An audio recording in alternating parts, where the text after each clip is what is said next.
we were just very vulnerable. Hey, here's what we're considering. Here are the options. What do you think? It was different than I thought it would be. The answer I thought we were going to do, and we were sort of placating them, maybe potentially, by having them participate. We actually came up with a different solution. And that was another aha moment that, just when you think you have steered things a certain way, your team comes in and says, actually, this is what we're thinking. And they were right. Welcome to Tip Top Grow Up Your Business with Metronomics. Join me, Shannon Byrne Susko, and Metronomics certified coach, Jed Roberts. We'll be talking to business thought leaders, entrepreneurs, CEOs, and business team coaches who have all taken the journey to grow up their businesses to their tip top. We'll be sharing strategies, systems, stories, on how you can grow your company up at the speed you want. If you're searching for your path to the tip top and feel your time is running out, then this podcast is for you.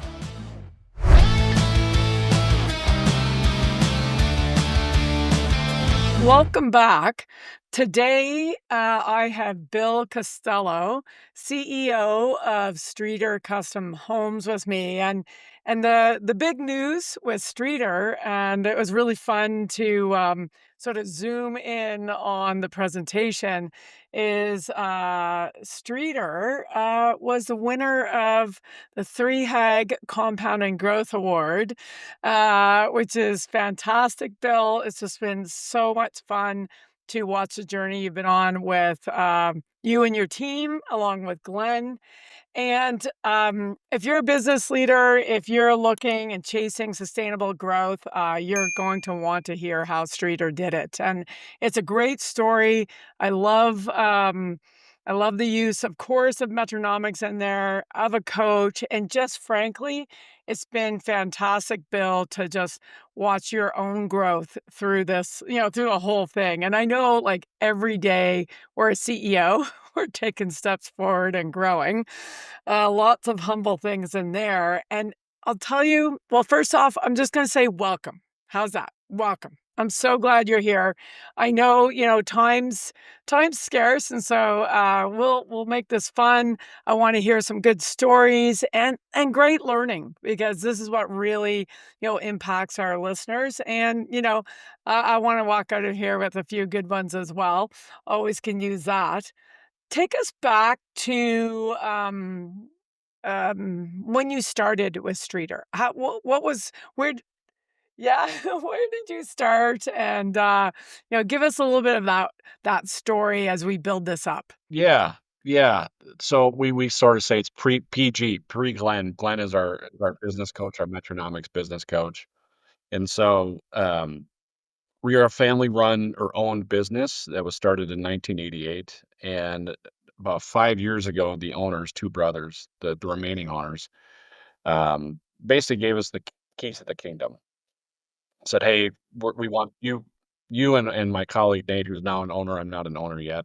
We want you to take over and run the facility and the business, which is great, but very daunting because, again, it's a legacy company, a lot of really strong roots, really good brand recognition, and all those sorts of things. But okay, now what? You know, we've been given the keys to this thing, and where are we driving, right? Where are we going? And we really quickly realized that we didn't have a vision for the path forward. And so, we had a number of business coaches sort of referred to us, and when we talked to them, a lot of them, I would say we're educated in various ideologies. Traction's one of them, and Shannon knows that. And and nothing against traction, but the individuals selling it were sort of just based in the ideology, not necessarily experience. And so Glenn was completely different in that, former CEO had worked through it, built up a company, had been part of an event, as we say, and so, and he was just very personable, had a great story, and he was referred through a client slash friend of ours. And so the conversation with him had been vastly different than we had with any others. And so Nate and I walked out of there and said, this is going to be our guide. Glenn's going to be our path forward and helping to set that vision. Now that we've been given the keys, he's going to help us set this vision because we didn't know what it was. When you were handed the keys, uh, That's exciting and also daunting. What were, other than, not quite yet clearly knowing where you're going, what else was happening at that time in the organization? Yeah, great question. So we had things happening in terms of we essentially had four divisions in the company. We're a construction company. We're a custom home builder. We had four divisions that were operationally working as independent companies. So they were very silent, different operations, different marketing efforts, different accounting systems, all of that, but still had the same backbone. Like we had one accounting staff for four different systems. We had one marketing person for four different marketing visions, and so I was in the middle of, I just been promoted to director of operations. And so we are in the middle of consolidating that. It just didn't make sense to me to have four different systems. And we're not that big a company. We're only, at the time we were probably 50 employees, you know? And so we're in the midst of that. So we're already starting to introduce some change, which, as I'm sure as Shannon is going here, is change is tough. So we're already in the middle of that first chapter of change. Yes. And like, if you could describe that version of Streeter, and you'll know I'll ask you this again probably for the next version, but if you could describe that version of Streeter in a few words, how would you describe, the what did you call it? PG? Like in the PG version. Yeah, I know, I love that. Maybe that's just it, but how would you describe that in a few words? I would say disconnected, right? So each vertical, each company division was disconnected from the other, both in terms of systems and processes, but also really in terms of culture. Because each of them also had sort of their own little culture as well. And so I think the word was, it was disconnected. Yeah, that's a fantastic word because I can personally relate to that word as well on my own journey. And for you coming in, okay, so you were probably excited about the opportunity, but what other things were you sort of like, feeling as you stepped in at that time, in that disconnected time? We'll call it that. Pre-Glenn disconnected. Yeah, so then it's like, okay, so how do I connect, right? And I'm not necessarily, the oldest employee here. I'm not one of the OGs. I was, I mean, at that point, I'd probably been with the company probably about 7 years. Um, regardless, we had a lot of people who had been there 20 plus years. And so how does a new person with a new way of thinking now start to sell change? That was probably my biggest concerns. I don't know if fear was, well, I guess fear did enter into it a little bit, of course, but it's really how do we coach? Well, one, sell and coach change. That was the biggest thing. And, it's funny, I think you know this, you've probably heard me say this. That word change is such an interesting word because I always replace it with evolve, right? But when we're at the word change, right? A lot of people look at it like that. When we're at a certain point, we've got to do something different. So so you're different. One of the steps in doing this was, stepping, forward, meeting different third parties, let's call them, that could support you. You ended up on the choice of Glenn Dahl, who's a Metronomics coach. Um, when partly it was like there was a system, there's, Glenn's an experienced not only coach, but an experienced CEO and, has lived through a lot. What were your first impressions when you, kicked off? Like, you made the decision, you met many, you made the decision, and then you're starting out on that journey. Yeah, it's a simple thing because it wasn't as much about. I mean, the system certainly came into play later, let's say, in us buying into Glenn, but it was really one, him as a human, and first and foremost. And what I mean by that specifically is he was curious about us, right? He had questions, and we've now taken that on in terms of how we interview for projects and that sort of thing is really engaging that person, right? Because so many other people and groups that we had met with immediately went to pitch, right? They just started pitching right away. And where Glenn was and genuinely curious about, who we were. not only as a company, but as human beings. And that was a differentiate. Yeah, love that. Because at the end of the day, we know there's many systems out there, but it's got to be even when we're looking for someone to support us. And I know, my day looking for that coach, it's that fit and alignment first, and then following it through. Because now we've got a nice connection and a good buy-in. When Okay, so Glenn first, I love that because there should always be that. Then, talk a yeah. Then talk about, like, getting it going, getting the system going. What were your thoughts when you were getting it going? Because there's many thoughts when we start out on this journey of putting a system in place, and there's many pieces we need to put in place. Yeah, I mean, I think the first thing, I mean, the name of Glenn's company is Apex North, right? It's about setting this North Star vision. I had full faith and no concern about establishing that vision or developing that vision. It was getting everybody else on board, right? So again, like you had said earlier, we were in the midst of, bringing 4 groups together at the same time. Now we're trying to bring in the mix of now setting this new vision, and this type of work and this type of philosophy is especially in construction very new and sort of not warm and fuzzy, but pretty abstract probably for a lot of people, and so it was, again, just the idea that how are we gonna get, a guy, a person nailing up 2 by 4s to appreciate what we're doing. Yeah. That was my biggest concern. Yeah, like having it cascade all the way out to the field Right. for everyone in the Try to get organization buy-in across from all. everybody. Yeah. Yeah. Yeah.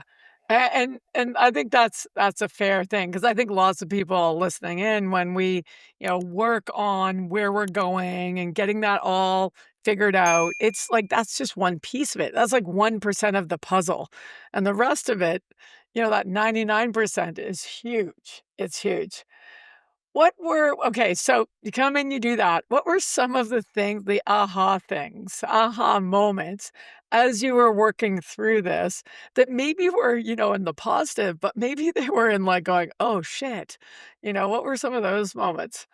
I think some of the "oh shit" moments where, there's the phrase, "weigh in to buy-in," and I don't think we did enough of the weigh-in. That was a real, we were sort of legislating change without engaging to the level that we should have, and we were sort of maybe undervaluing some of the input, so undervaluing a carpenter's input. Well, why?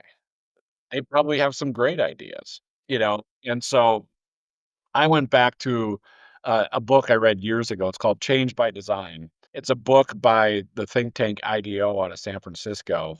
And, one of the big phrases out of there, and I echo this all the time, is all of us are smarter than any of us. All Yes. of us. All of us Yes. are. And Everybody. so, yeah, go ahead, Shannon. No, I was just like everybody is, Everybody. everybody Right. doesn't matter what role, doesn't matter where you are Right. in the organization. Yeah. Right. And so I think our oh shit was we didn't really understand and value the way into buy-in. Yes. And then we Yeah. didn't Oh, execute it well enough. yeah. And so that was a big one was we should really be engaging a lot of people in this process and not And just legislating change. and can you get because that's a huge like, that statement is huge. It happens all the time. We've all had a bit of experience in that, of thinking that maybe it doesn't matter, or maybe we don't need to go that wide, or maybe that's gonna take too much time. But how did you go about doing that? Like, first when you actually, figured it out, going, "Oh, oh, no," right? We didn't get everyone in. And then what did you do to get around that? Because when we're doing this, everyone's on the bus, everyone needs to know where we're going.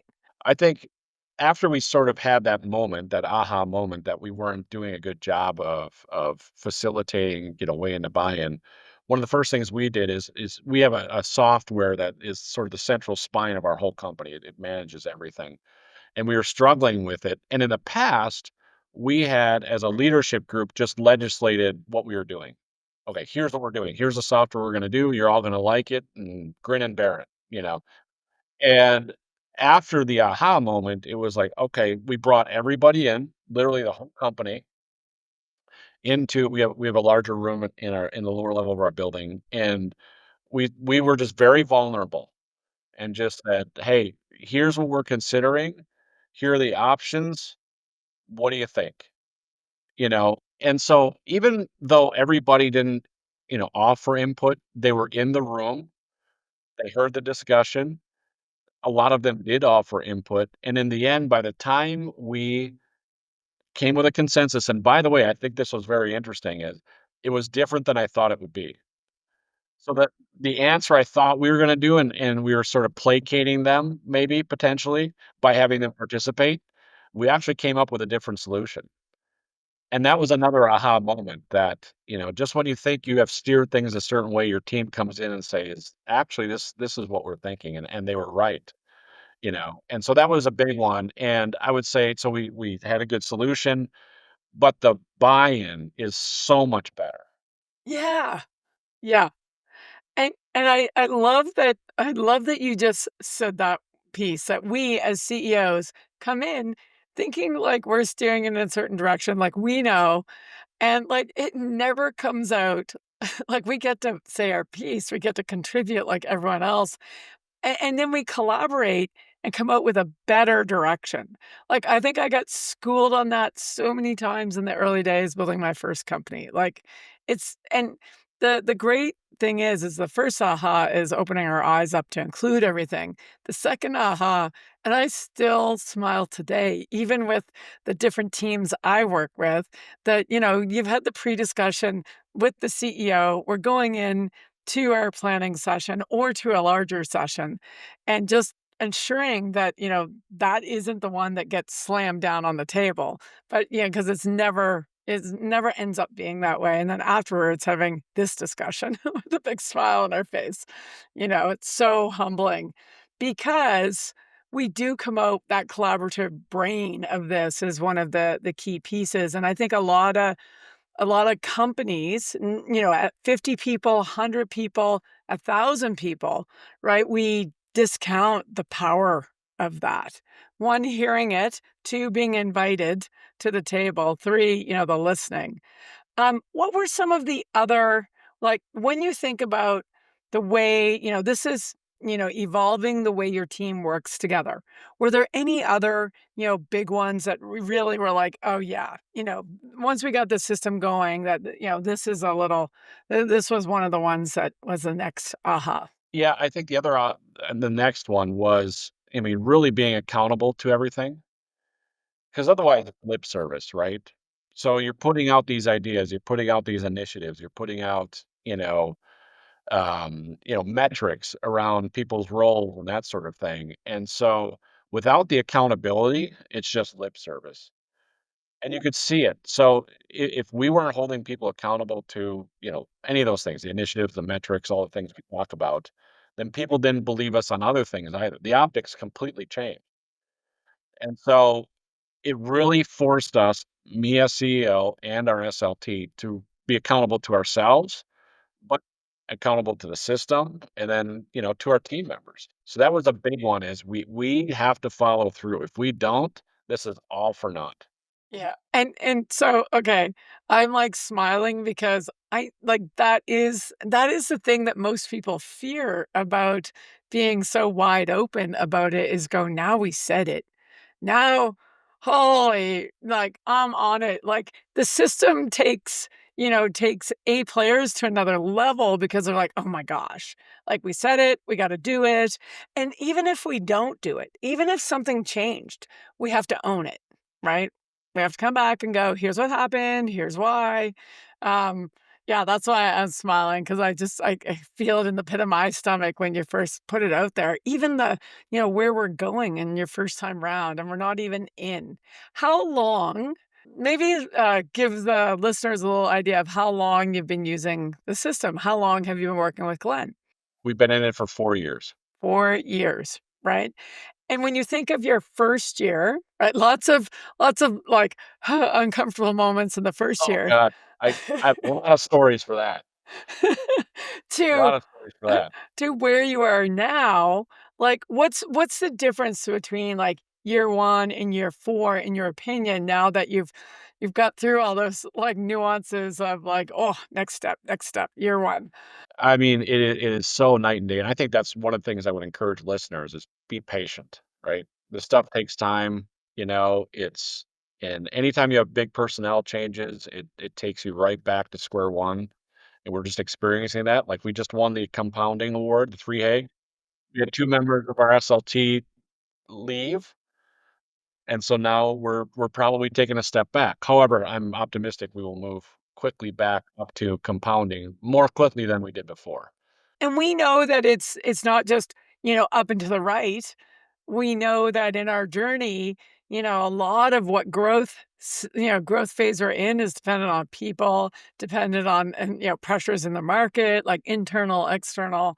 So like that's really, it's an ongoing journey, but the visibility of where we are, allows us to see the next thing. What would you say? Would you say 'cause I knew it was like I was gonna guess around 4 to 5 years, right, since you've been working with Glenn. And would you say, okay, so year 1, there's just I love the patience because 'cause I'm, like, super impatient, but we have to have patience because we're I think everybody listening is too. Like, we just wanna, like, push, push, push, but, we have to bring everyone with us. So, like, we're creating or getting some forming, storming, we're pushing this, pulling, enabling, lifting up, all those things in the first year. What's the biggest difference between right now? Year 1, what, you and the team were sort of working with Glenn and putting the system into where you are now. I think the biggest thing, and it was sort of it's sort of obvious by the name of the philosophy is Metronomics, right? And I knew what that is. My wife's a pianist, and so I know what a metronome, all that. But to really internalize and understand that rhythm, right? The rhythm and the structure of coming back to it. I would say that's the big difference is beginning, we were off rhythm and struggled to find that rhythm, both in terms of how we worked, what we were doing, and all that sort of thing. And so now with year 4, that rhythm is inherent. It's one of those things like when you're playing, you don't even have to think about where your fingers are. Right? There's just what do they call it? Unconscious. Glenn has a word for it or a phrase. Unconscious performance, I think it is, but where you don't have to think about it. Now, so that's the biggest thing is we're now in this rhythm. We keep returning back to the structure and this plan, and there's familiarity with it. There's comfort, and now there's execution around it. We didn't have that in the beginning. There wasn't comfort around it. There wasn't belief in it. That took a while. So, one of the stories I'll just go back to really quick in terms of differences between our first session with Glenn. To give you an idea, we had 12 people invited and 10 people attended. 6 of us in that meeting had the role of director in our title, just director, nothing else. To where now we have 2 of those people are still with the company. It's myself and the owner.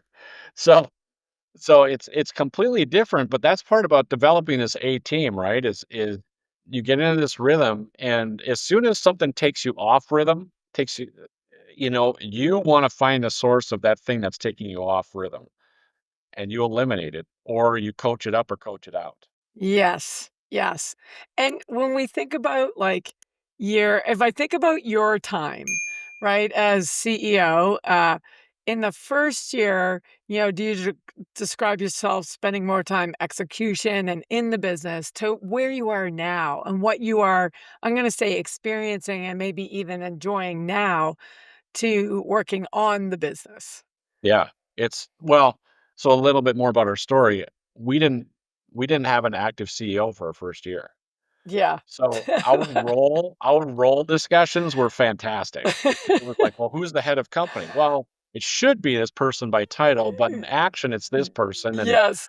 so I'm sure Glenn was going crazy because for the first year, our key roles discussions were the bulk of what was going on. Yeah, Anyways, which is pretty normal, right? We gotta get clarity of who gotta get owns clarity. what. Yep. Yep. and obviously with 6 directors in the room, we really needed it. Yes, yes. But that's part of the great thing about the Yep. process was it was breaking down to build up, right? Yeah. So Yeah. understanding where we were, understanding our, weaknesses and our flaws and really understanding them and then Yes. building them back up. But in terms of me, what's been a real joy, and Glenn's been great about pushing me for this, because as of, gosh, even 8 months ago, I was both the COO and the CEO. Oh, yeah. So you had 2 scorecards. Two scorecards, and probably I could tell you wasn't performing great at either, and um, so for me, it's been great in that I can really step back. We have the 80-20 rule, right? So 80% on, 20% in. And so what it's really allowed to me to do, which has been awesome, is to really be creative around strategy. And that doesn't mean far-flung things and all of that, but it really, as a CEO, allows dreaming isn't the right word, but to really visualize what could be, right? And previously, I would say this year has probably been the first year I'm sort of really, really adhering to the 80-20 rule. Previous to this, especially when I had COO in my title, it was so operational and so mechanical that the vision and the vision setting wasn't there as much. And so I've really enjoyed in this past year, you know, you're sort of standing back, right, a little bit, from what's happening out in front of you, sort of seeing who we are and what we can do, and then setting the path forward. That it's really allowed us to do some great things. So we had our first acquisition this year as a company. We just did another flywheel development just here in the past week, which had I been operating like previously, wouldn't have happened. Just wouldn't have had time. Yeah, yeah. Wouldn't have time and wouldn't have had the view. That was the biggest thing that, I really appreciate when we're going through, getting ourselves, what I say, organized there in the first year and then into the second year. And we're just trying to like sort of see who, where the scorecards fall and who's got them. And then, looking for the right person to pick up and own that scorecard and to, I love giving away a scorecard. It just, I love it because it gives you as the CEO that opportunity to not only, think about strategy and think about, what are the things that the most important things we should be doing. The other thing is it gives us a chance to really look in at our team. Because when, we get to the compounding phase, the thing that keeps us there, as you just, very nicely said, is the leadership team plus the rest of the team's growth. Otherwise, it's really hard to hold it, right? Yeah. And if you don't have time to do that, it's as the CEO, yeah, it will actually come back through the growth phases with awareness. Actually, I love that you have the awareness of that, and it's one of probably the most important things is just knowing where we are and what levers to pull. What when you were in the growth, because Streeter's a great story, right? From pre-Glenn to the first year of Glenn, second year, third year, in working with the Metronomics system. What do you when you're thinking about results? We have hard results, the fiscal hard results. What were some of the thoughts as the teams, working through this when, not only you first year you're working on people, then we're working on like design, we're working on forecasting the future. What were some of the things you experienced when we're thinking about the score? Well, it was interesting because we were coming from a place where there was no scoreboard, right? There was no transparency from the top. And so you really had no sense of where we were and what we were doing. And there was it was a black box, right? The performance of the company, the performance of leadership and all that, it was this sort of nebulous black box. You didn't ask about it. You just got, and it was sort of interesting as we had a bonus system where it was sort of a given. It was just like, okay, you got this bonus, but what's it tied to? What does it mean? Like, how are we doing as a company? And so that was one of the first things we implemented was effectively making the members of our team shareholders, though not officially, in that they got to share the profits. And that was a big culture shift for us, right? So we pulled back the curtain, had transparency, had vulnerability too, to say, "Hey, look, we didn't perform the way we were hoping and we were all planning and working towards. But you know what? We're making adjustments, and here's how we're gonna come out of it." And so that was a huge change, and sorry, Shannon, I forgot the basis of your question, but I like what you just said because it was about, measuring the success and measuring the outcome and not only the dollars, but the things that are flowing through your business. And a lot of people have, maybe they want to score, but in all honesty, a lot of people don't want the score again for that same vulnerable, transparent accountability of doing what we said. And what you just described is, what I loved about it is that, yeah, so we put that out there, people got excited, worked hard. In some cases, we didn't get there and we had to own it, you know? But the story is there. That's one thing I love about, the one thing we're looking for when we're building this system was to keep that story alive because now the whole team can see everything. The whole team knows where we're going. And if we go dark for, because we didn't hit something or whatever, like that's not part of the story. What were can you share maybe a couple specific examples of decisions or outcomes or breakthroughs that maybe wouldn't have happened without Glenn and using the metronomic system when you think about the journey you've just been on? Like, I have so many more questions. We could talk for hours. totally. I mean, the first one was, again, that the outcome with the software and the engagement with the team and the way and the buy-in, that was huge for us. I think, the scorecards have been huge for a variety of reasons, and Glenn had warned us, he's like, "You're gonna be implementing a if done right, you're gonna be implementing a lot of change. There's gonna be collateral damage, right?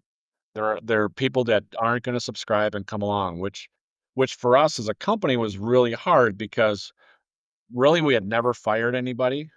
We really hadn't held people accountable. I mean, this was very, very new, and so, the great outcome out of it was, hire slow, fire fast, out of it, but tied to accountabilities. And so previous to this, it was so, and I know you've been through this, is that, entering that room where you know what's happening, right? The guillotine is about to come out, right? And I mean, and there's a human side. Don't get me wrong; it's still difficult. But when you can have the discussion based around the scorecard and the metrics, the objectives, and the accountabilities, emotion now has a back seat, right? And so now it's about performance, and now the discussion's so much easier. Still difficult. Don't get me wrong, but much easier, and it's a constructive conversation, right? There's really no bias because it's a scorecard they've agreed to. They understand what they're being measured to. And so for us as leaders in managing personnel and our team members, having that scorecard as a baseline to have those discussions was instrumental, night and day. It's just game changing, and I don't know if you know the history of the scorecard and why we brought it into our everyday operation when we were building the system is because my biggest weakness as a CEO was popularity over accountability.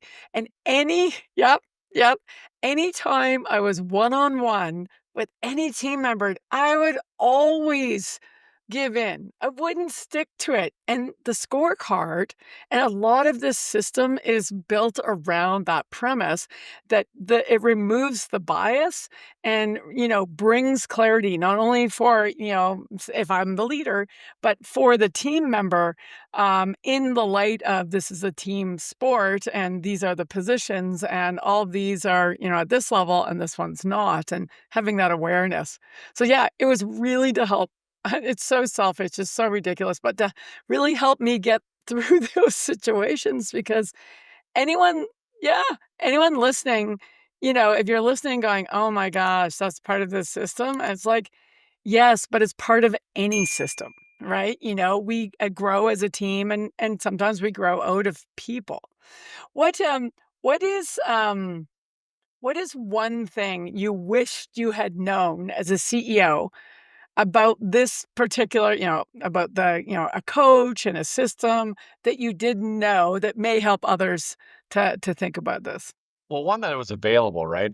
I don't come from a business background. I'm an architect by training and education, and so this idea of a business coach was relatively new, very new for me.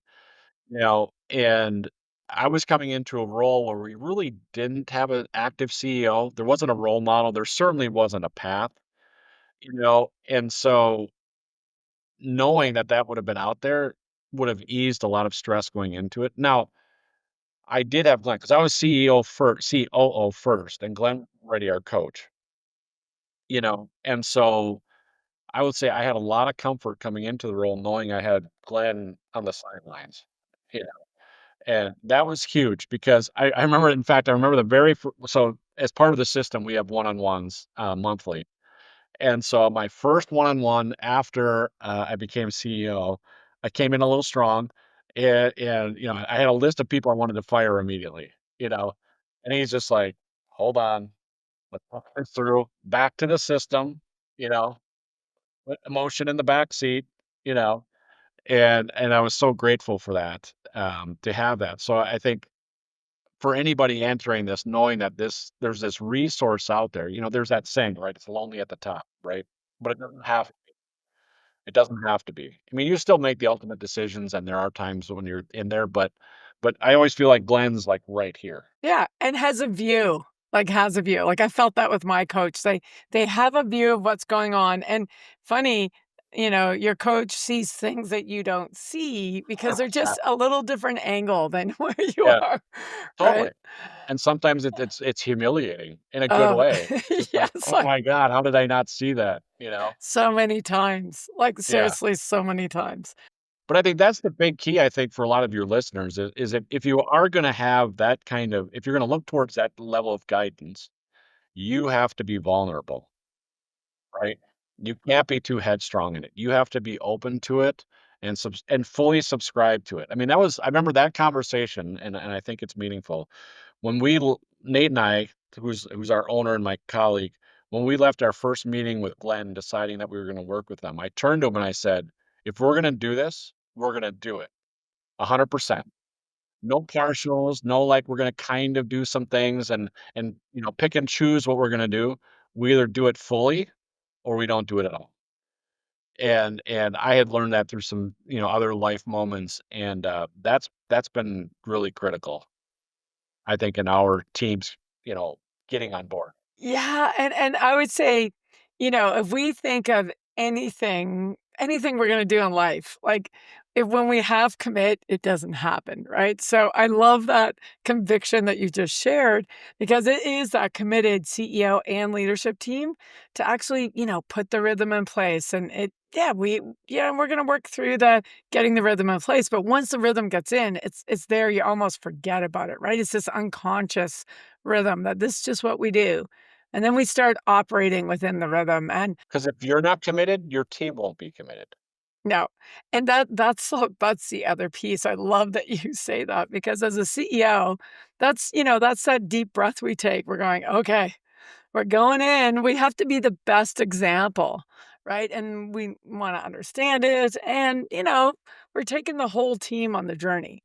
So I really am like, I love this story from I knew some of the story, I love even more this story on what you shared because of, even how you evolved through the process. What's your biggest sort of, like, thing that you would say as a leader that you've, sort of as a takeaway on this journey? Because every year we sort of take another step. Yeah, and this year was pretty poignant, and Shannon, I bet you can relate. But I think so often as leaders and as CEOs, we are problem solvers, right? Something comes up, I know how we're going to solve it. And my biggest learning as CEO and through this program is really ask more questions. It's so much better to have that person solve their challenge than for you to do it for them immediately. And again, like we said before, it's sometimes a different path actually just by asking more questions. And so I'm impatient, you're impatient. We just want to get to it. but I've learned as a leader to ask more questions. Well, I love that you have picked that one thing because it's the thing that turns us from being like in the business to the confidence that the team's got it and we're on the business. And that WDYR, what do you recommend? I had it written down, like, I swear to God, I had post-it notes everywhere when I was learning this and in my notebook, and I'd count how many times I'd say it that day, right? Because it's all about asking questions, and even becoming a coach, I can remember someone saying to me, "Oh, a lot of CEOs, you know, don't end up, longevity as being a coach." And I sort of was like, "What?" Like, that's what, I was grown into by my own coach, and that's what we're growing our leaders into, is coaches, to ask the questions, not answer them, right? And I loved Well, it, in some ways, you it know sort of takes the pressure off a little bit. Yes. Yeah. I don't need to solve it. No. We're gonna Yeah. And funny enough, when we're asking those questions, the people we're asking the questions are who asked us the question actually know the answer. They actually know the answer, and they want they just want to be they're looking for empowered. Yeah. validation and, Yeah. something. Yeah. Okay, couple more questions. I really appreciate this. I could talk to you for hours, actually. If you were sitting across from another CEO who's, where you were, say, 2 years ago, maybe 3 years ago, what would you tell them? I think one of the things I said earlier, be patient, but intentional, right? Sometimes, in patience, we get a little lackadaisical, we get a little off structure. So I think it's staying true to the system, follow the path. I think because we will get these pressures as CEO, right? Is we have metrics around profitability and net income and things like that. And nothing will make you stray from a system than that pressure. Okay, so we developed this system and it was great when we were performing really well on net income, but also the net income drops. Now what? Are you staying true to it or not? And we're experiencing a little bit of that pressure now. I mean, I think a lot of people are with the economy and all the forward pressure. And so I think stay true. You've worked really hard to develop this system. Stay true to it. It's there for a reason. It's easy to operate when the times are good. To have faith that it's going to work for you when times are not great. That's probably one of the big things, and being patient, but with intention.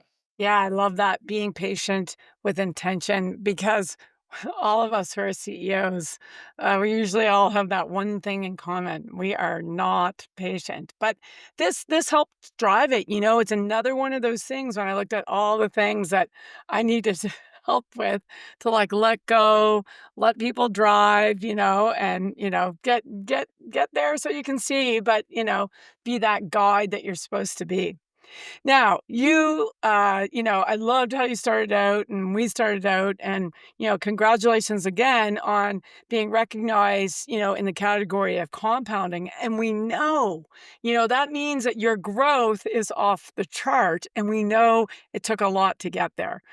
And you're gonna, all we're doing now is keeping the system running, right? It's running, but recognizing where we are in our growth phases. And, you just talked about looking at a couple new leadership team members. What's next for Streeter? How does, the Metronomics journey, Glenn, all that continue to support you into your future vision?